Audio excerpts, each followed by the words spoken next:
જિલ્લા police LCB PI Sanjay ગામેથી PSI SOG Siddhraj Rana અને એમની ટીમોને ટેકનિકલ સોર્સથી માહિતી પ્રાપ્ત થયેલી કે હુસેન પીરા નામનો શખ્સ જે તેલંગાણામાં 59 લાખ રૂપિયાની FICN એટલે ફેક કરન્સી કેસમાં ડિસેમ્બર 2024માં પકડાયેલો તેના દાહોદ જિલ્લા ખાતેના સંપર્કો છે.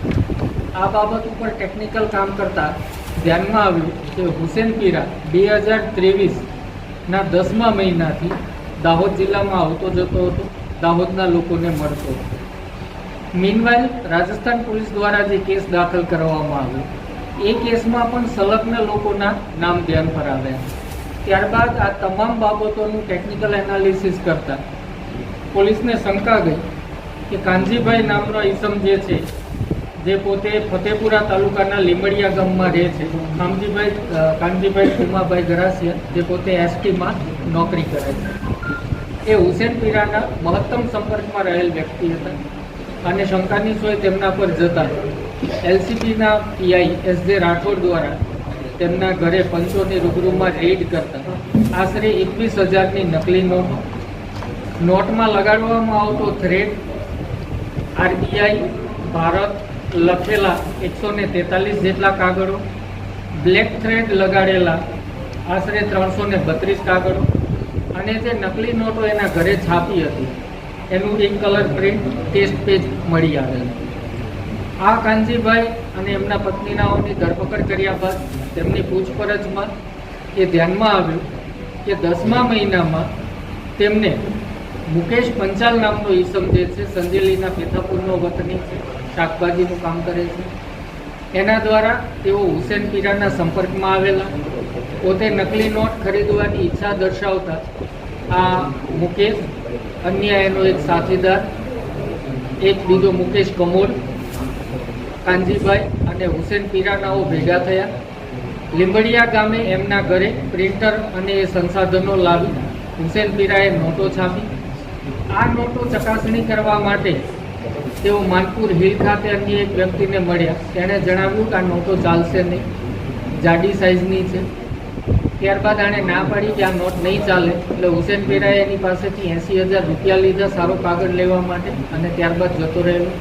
આજથી 8 મહિના પહેલાં હુસેન પીરા જાફર નામના ઈસમ સાથે ફરી પાછો આવ્યો. ફરી પાછા આ લોકો ભેગા થયા અને એમણે નોટો છાપી. એ નોટો પૈકી આ 21,000ની નોટો પકડાઈ છે, આ કાગળો પકડાયા છે. પ્રિન્ટર 2 પ્રકારના આ લોકો યુઝ કરતા હતા અને થ્રેડ સેટ કરવા માટે ઇસ્ત્રીનો ઉપયોગ કરતા હતા. સ્પેશિયલ ક્વોલિટીના કાગળો આ લોકો લાવતા હતા.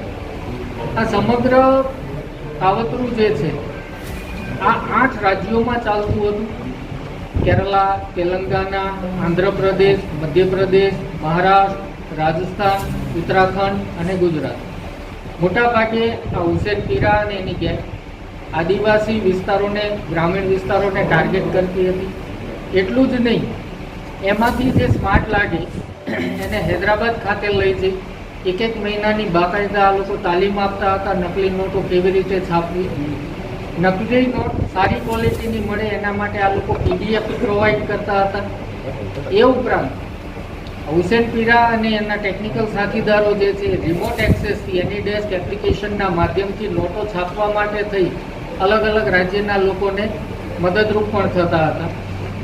જે રાજસ્થાનના 2 યુવકો જે છે, સુખરામ અને કમલેશ, જે કમલેશ દાહોદ ખાતે ભાડે મકાનમાં રહેતો હતો, આ બંનેએ પણ હૈદરાબાદમાં 1 મહિના જેટલી તાલીમ લીધેલી છે અને ત્યાં પણ નોટો છાપેલી હોવાની હકીકત ધ્યાન પર આવેલી છે.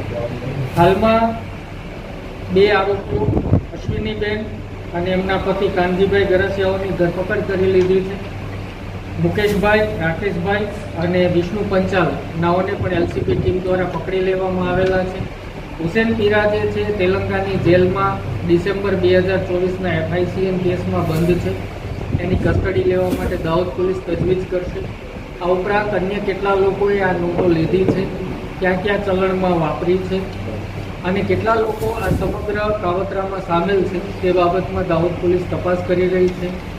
આ કાવતરું 8 સ્ટેટમાં ચાલતું હોય અને ક્વોલિટી અને તાલીમ વ્યવસ્થા, રિમોટ એક્સેસ આ રીતે ઓર્ગેનાઇઝડ વેમાં ચાલતું હોય આ દેશની અર્થવ્યવસ્થાને ખોરવી નાખવા માટે એક મોટું કાવતરું ગણી શકાય.